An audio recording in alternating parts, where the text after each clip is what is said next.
The silence has finally broken. Papa Alcaraz has entered the chat, and his reaction to Ferrero's tearjerker changes the entire game.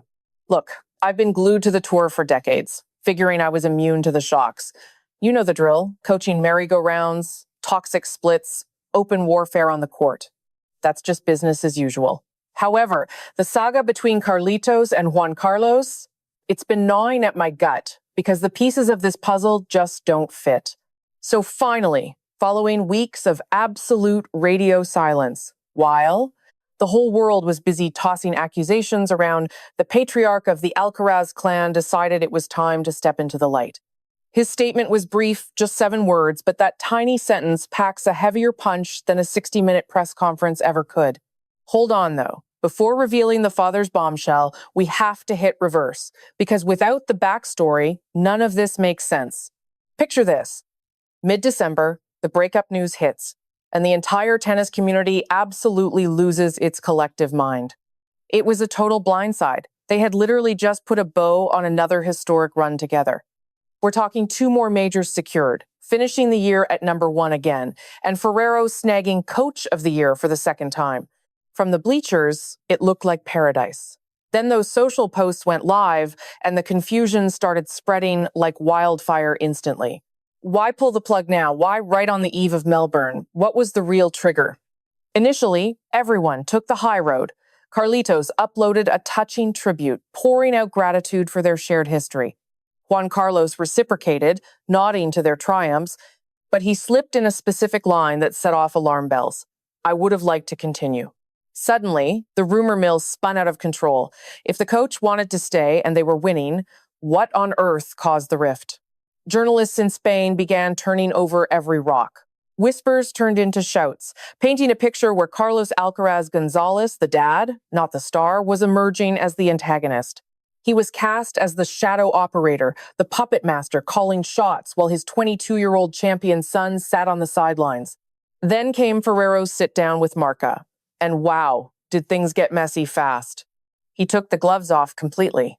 He confessed his pain, describing how he bled for this team, only to hit a wall over specific contract clauses. He revealed he was given a strict 48-hour deadline to sign on the dotted line or pack his bags. He heavily implied that the axe didn't fall because of the player, but because of the camp, a polite euphemism for the family, and specifically, the father. Juan Carlos played it smart, I'll grant him that. He never explicitly pointed a finger saying, his dad destroyed this. Yet, anybody who has watched the sport for 5 minutes knew exactly what he was saying. He lamented that things might have been fixed if they had just sat down face to face, but that meeting never happened. The subtext was blindingly bright. Papa Alcaraz is the boss, and he wanted Ferrero gone. Case closed. Naturally, the Spanish tennis scene exploded over these revelations. Then, Carlos Santos, a mentor from the prodigy's early childhood, stepped up with a tale that gave everyone déjà vu. Santos claimed he lived through this exact scenario. He asked for specific terms, the father refused, and just like that, he was terminated. And Santos didn't mince his words. He alleged that the father holds all the power, suggesting the player is loyal enough to keep a team for life if he had the choice. But the choice isn't his. It painted a pretty grim portrait, didn't it? Now the world sees a domineering parent micromanaging a superstar's livelihood, choosing profits over performance, and pushing the family business in El Palmar instead of focusing on the athlete's evolution. This narrative caught fire because it's a tale as old as time in professional sports. The gifted child and the suffocating parent who doesn't know when to step back. Stories began surfacing about friction between the coach and the father that had been boiling under the surface for ages. Rumor has it there was a massive argument in 2023 when Ferrero skipped the South American clay tour, sending a substitute instead. Papa Alcaraz was reportedly furious. Then you have the Academy Wars. Juan Carlos operates his prestigious facility in Villena. Meanwhile, the father wants to elevate the family's site in Murcia, demanding his son train there to boost its brand equity. The money trail got messy as well, with whispers that Ferrero's cut of the winnings was too high. Others claimed cash was irrelevant. This was purely a war over who holds the keys to the kingdom. Gossip circulated, claiming Ferrero wished to skip certain events, whereas Team Alcaraz demanded their mentor's presence at every single stop. It devolved into a chaotic tug-of-war of conflicting narratives, leaving the actual truth buried somewhere between the opposing sides. Throughout this entire circus, as Ferrero made the rounds on the interview circuit, and amidst ex-mentors voicing their takes, and the Spanish press churning out endless speculation, Carlos Alcaraz Gonzalez maintained a ghost-like discipline. Zero sound bites, no official press releases. He didn't even offer a polite decline to comment. He simply continued his daily routine while his character was being publicly assassinated in specific sectors of the tennis community. Until just this week, when EFE finally cornered him and demanded a reaction to the mounting allegations. Here is where the story takes a fascinating turn, because the elder Alcaraz held all the cards to react however he pleased. He had the option to go on the offensive. He could have laid out every minute detail of his perspective. He might have dismantled the portrait being painted of him as an overbearing dad sabotaging his son's future. Rage, defensiveness, or high emotion would have been expected. Instead, he offered exactly 7 words, 7 palabras. Everyone is free to opine based on what they know. End of story. That was the entire message. Let it sink in. Everyone is free to opine based on what they know. After that, he shut down any further discussion. On the surface, it looks like a classic deflection, doesn't it? As if he is sidestepping the issue with empty diplomatic fluff that reveals absolutely nothing. However, dissecting that brief sentence reveals it is actually heavy with subtext. He isn't simply waving away the inquiry. He is drawing a sharp line in the sand with the phrase, based on what they know. That is the pivot point. He is not validating the public consensus. He isn't admitting anyone is correct. He is implying that the world is judging the situation through a keyhole, relying on assumptions rather than the reality of the negotiating room. It is a nuanced, yet critical difference.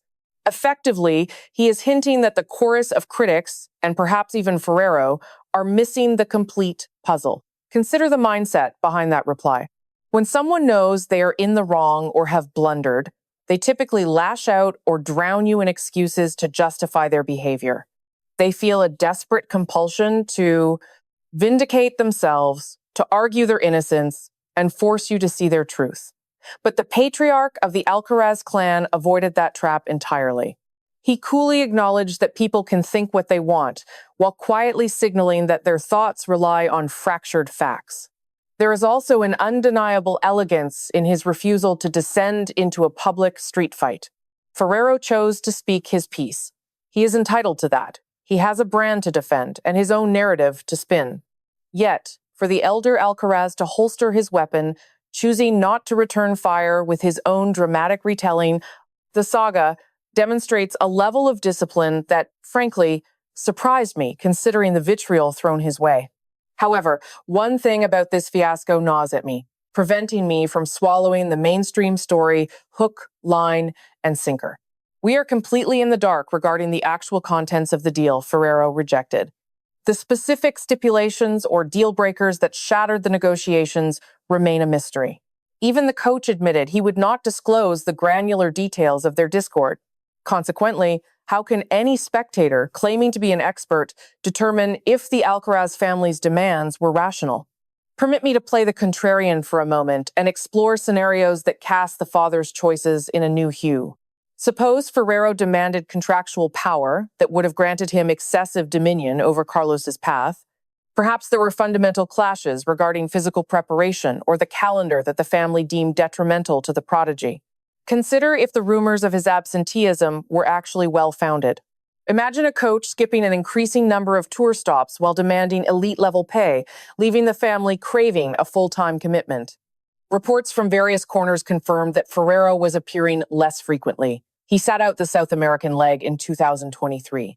Allegedly, he bolted immediately following Carlos's stunning opening round defeat at the Paris Masters last October, precisely when the squad needed unity before the finals.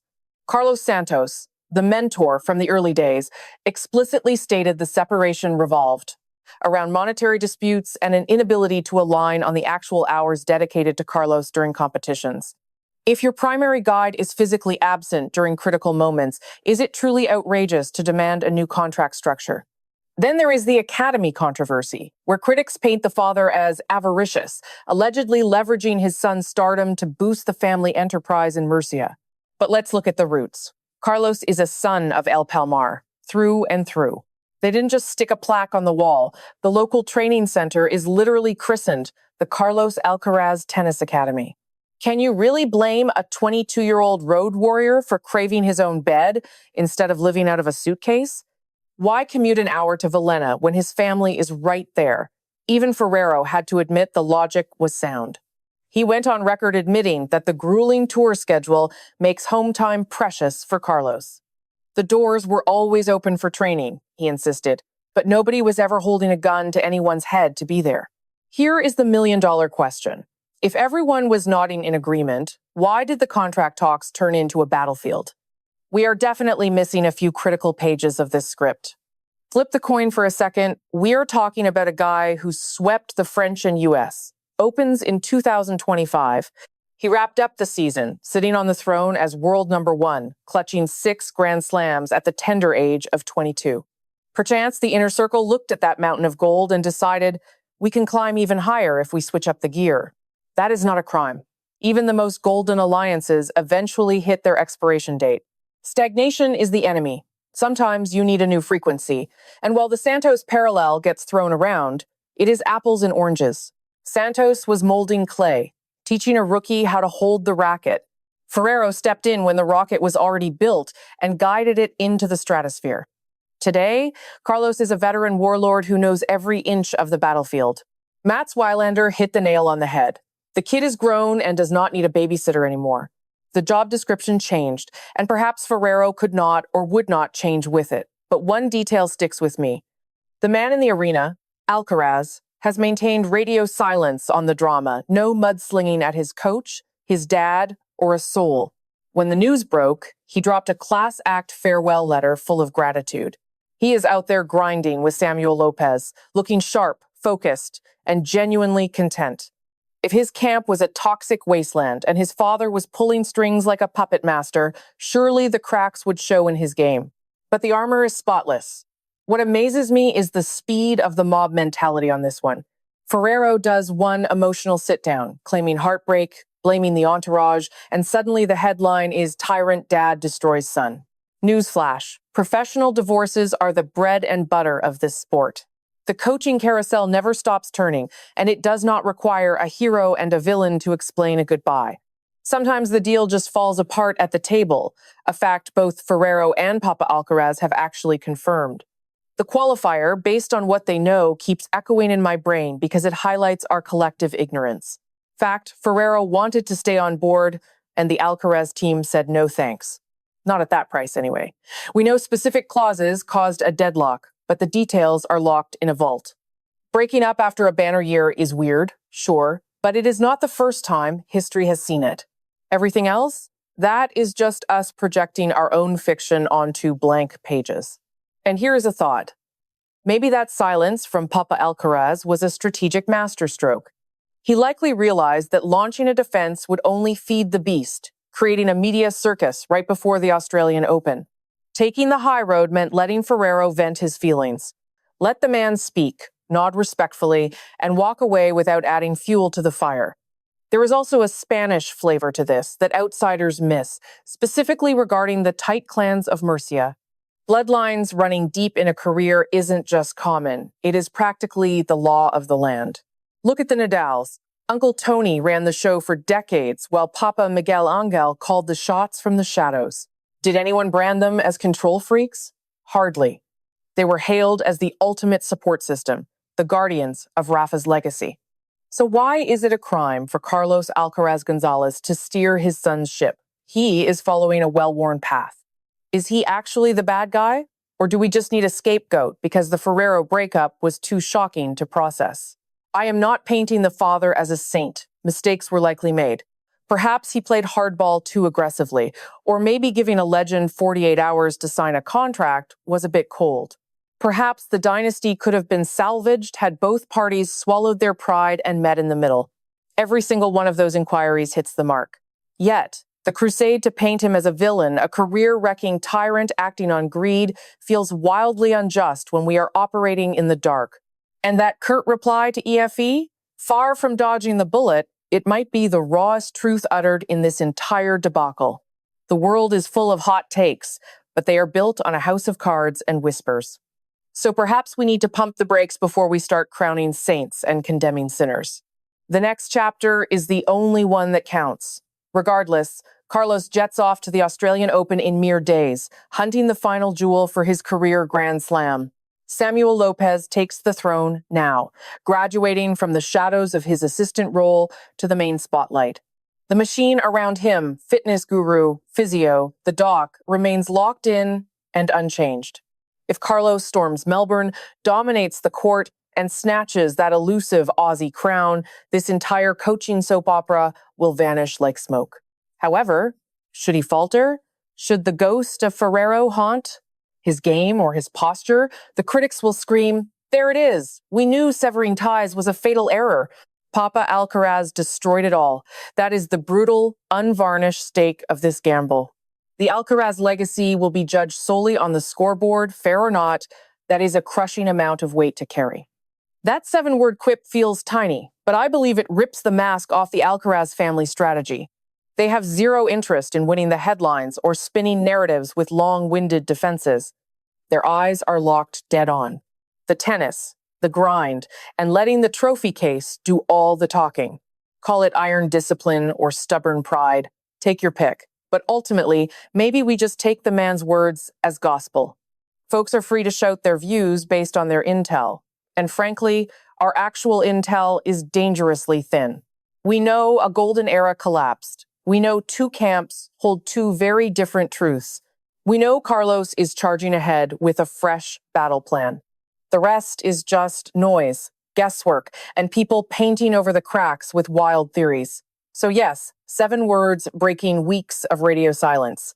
Not the bombshell confession or the legal defense the internet was drooling for. Just a stark, cryptic nod that the world will believe whatever it wants. And you know what? That might be the ultimate power move, because sometimes refusing to play the game is the most brilliant strategy of